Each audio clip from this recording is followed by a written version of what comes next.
এখন বাজে, দেখো, একটু আগে ভূমিকম্প হলো, আমার মাথাটা না ঘুরছিল।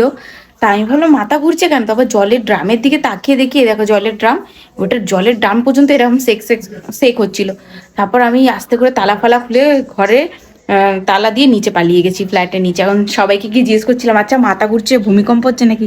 সবাই বলছে হ্যাঁ, দেখো না সবাই কথা বলছে নিচে, সব ভূমিকম্প নিয়ে কথা হচ্ছে। বাবা, কলকাতা শহরে এরকম জোরে ভূমিকম্প ফার্স্ট টাইম এরকম দেখলে। মা, আমার বেগুন পুড়ি যাচ্ছে দিকে, রান্না করছিলাম।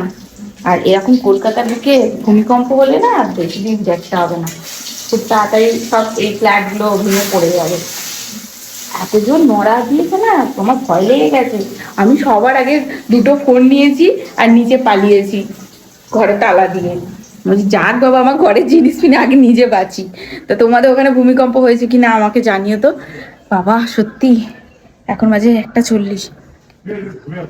এবার একটু রিল্যাক্স মনে হচ্ছে, ঘরে এলাম। আর তখন ক্যামেরা কি করব, ভিডিও ভাবছিলাম, ভিডিও করব নিচে গিয়ে ভাবছিলাম।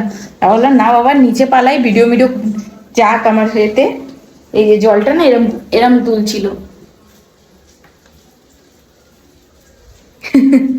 এখন আমি ভাজি বেগুন ভাজা। কার কার বেগুন ভাজা খেতে ভালো লাগে অবশ্যই কমেন্টে জানিও। হাওয়া দিচ্ছে তাই জন্য গ্যাসটা হয়ে যাচ্ছে, এটা বন্ধ করে দিলাম। ভাত আমার ফুটে গেছে, বেগুন ভাজাও হয়ে গেছে। কে কে বেগুন ভাজা খেতে ভালোবাসো? দেখো, এখন আমি বানাচ্ছি শুটকি মাছের তরকারি। শুটকি মাছের তরকারি বানানোর জন্য আমি তেলের মধ্যে দিয়ে দিয়েছি পেঁয়াজ, আলু, সিম, বেগুন সবকিছু একসাথে নিয়ে ভাজছি, বেশি আলাদা আলাদা করে ভাজিনি। আর এইদিকে আমি বিমলা শুটকিটা কেটে গরম জলে ভিজিয়ে রেখে দিয়েছি। তা আজকে শুটকি মাছের তরকারি করব। আর এদিকে ভাতটা আমার ফুটে এসেছে, দেখতে হবে ভাত হয়েছে কিনা। চলো ততক্ষণ এটা একটু ভেজে নিই হাই ফ্লেম করে। আর এরকম আমার বেগুন ভাজা, কে কে বেগুন ভাজা খেতে ভালোবাসো কমেন্টে বলো তো। আজকে নতুন চাল নিয়ে এসছি, এই চালটা ভালো, বড় বড় দানা।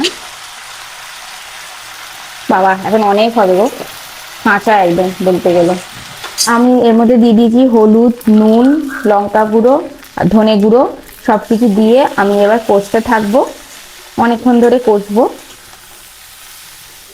এখন আদা আর রসুন পেস্ট দেওয়া বাকি আছে। এই দেখো, আমি এইভাবে না পেস্ট বানিয়ে রেখে দিই। এর মধ্যে আছে আদা পেস্ট, এই যে রসুন পেস্টটা শেষ হয়ে গেছে। এবার 1 চামচি ও হাফ দিয়ে দিলাম রসুন পেস্ট। এবার দিয়ে দেবো 1/2 চামচি আদা পেস্ট দিয়ে এবার হাই ফ্লেমে না, একদম লো ফ্লেমে করতে থাকবো। আর এর মধ্যে না ঠান্ডা জল দেওয়া যাবে না, গরম জল দিতে হবে। দিয়ে দেবো আমি মাছ, তোমরা চাইলে ভেজেও দিতে পারো, আমি এরকমই দিয়ে দিচ্ছি কারণ এটা পুরো ঘাঁটা ঘাঁটা হয়ে যাবে। ভেজে দিলেও ভালো লাগে, স্বাদটা ভালো লাগে, এরকম ভাবেও স্বাদ খারাপ হয় না। এবার কি বলতো, এর মধ্যে আমি দিয়ে দেবো এবার গরম জল, একটু নাড়াচাড়া করে। দেখো আমার শুটকি মাছের রান্নাও রেডি, ব্যাস। এবার যখন গরম গরম ভাত নামাবে আর এক থালা ভাত খেয়ে নেবে 1 বাটি তরকারি দিয়ে।